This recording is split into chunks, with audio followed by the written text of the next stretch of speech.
Taste the Daily. தமிழகத்தில் உள்ள அரசு மருத்துவமனைகளில் பணியாற்றும் செவிலியர்களுக்கு பணியிட மாற்றம் செய்ய 5 லட்சம் ரூபாய் முதல் 10 லட்சம் ரூபாய் வரை லஞ்சம் கேட்பதாக லஞ்ச ஒழிப்புத்துறை அலுவலகத்தில் புகார் அளிக்கப்பட்டுள்ளது. தமிழ்நாடு நர்சுகள் முன்னேற்ற சங்கம் சார்பில் சென்னையில் உள்ள லஞ்ச ஒழிப்புத்துறை தலைமை அலுவலகத்தில் இயக்குநருக்கு புகார் மனு அனுப்பப்பட்டுள்ளது.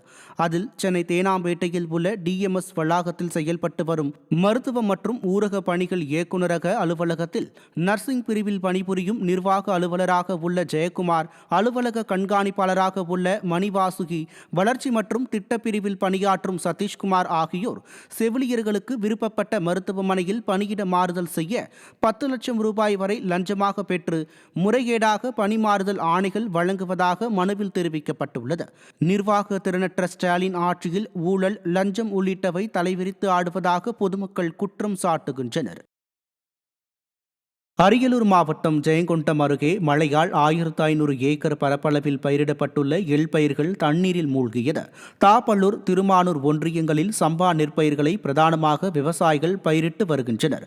இதன் ஒரு பகுதியாக தற்போது எள் பயிரிடப்பட்டுள்ளது. இன்னும் ஓரிரு வாரங்களில் அறுவடை செய்ய இருந்த நிலையில் தாப்பள்ளூர் சுற்றுப்பகுதிகளில் கடந்த சில நாட்களாக பெய்து வரும் மழையால் நிலத்தில் தண்ணீர் தேங்கி எள் பயிர்கள் அழுகிய நிலையில் உள்ளது. இதுவரை பாதிக்கப்பட்டுள்ள பயிர்களை வேளாண் துறை அதிகாரிகள் நேரில் வந்து பார்வையிடவில்லை என தெரிவித்துள்ள விவசாயிகள், விடியா ஸ்டாலின் அரசு ஏக்கருக்கு 25,000 ரூபாய் இழப்பீடு வழங்க வேண்டும் எனவும், இல்லை என்றால் போராட்டம் நடத்தப்படும் என்றும் தெரிவித்துள்ளனர். இந்த எள்ளை விதைச்சாங்க, எங்களால் முடியலைங்க, வேற எதுவுமே செய்ய முடியல. இந்த எள்ளை விதைச்சிட்டு இங்கே பாருங்க, எங்கள் எள்ளோட நிலைமையை பார்த்தீங்களா, நீங்களே செத்து போவீங்க.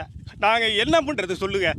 எள்ளு இன்னைக்கு இங்கே ஒரு எப்படியும் ஒரு 1000 ஏக்கர் இருக்கும். நாங்கள் விவசாயி இன்றைக்கி நகையை வச்சா, பணத்தை வச்சா தான் கொடுத்தாதான் எங்கள் நகையை தராங்கிறோம். நாங்கள் பணத்துக்கு எங்கேயோ போகிறது. இந்தமாரி எல்லையும் அழிவுச்சிக்க எங்களால் பேச முடியலைங்க. இதுக்கு கவர்மெண்ட் உடனடியாக நடவடிக்கை எடுக்கலைன்னா நாங்கள் தற்கொலை பண்ணுறதுக்கு வேறு வழியே இல்லை. எள்ளு வரைச்சிருந்தோம். கிட்டத்தட்ட ஒரு 1000 ஏக்கர். தென்கட்சி பஞ்சாயத்து, வாழக்குறிச்சி பஞ்சாயத்து ஃபுல்லாக எள்ளு வரைச்சிருக்கோம். டீப்பலூர் பஞ்சாயத்து எல்லாமே அழிஞ்சு போச்சு.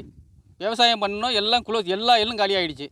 எல்லாம் ஏகப்பட்டது 20,000 செலவு பண்ணியிருக்கிறோம். யாரை கேட்டாலும் அதிகாரி கேட்டாங்க, பதில் சொல்ல மாட்டேங்கிறாங்க. ரொம்ப நக்கலாக பேசுகிறாங்க. எங்களை கண்டாலே விரைக்க சொன்னது அவங்க தான். யூனியன் தான் எள்ளு விரையே வாங்கியிருக்கோம். அதுக்கு இதெல்லாம் சீல்டெலாம் வச்சுருக்கிறோம் நாங்கள்.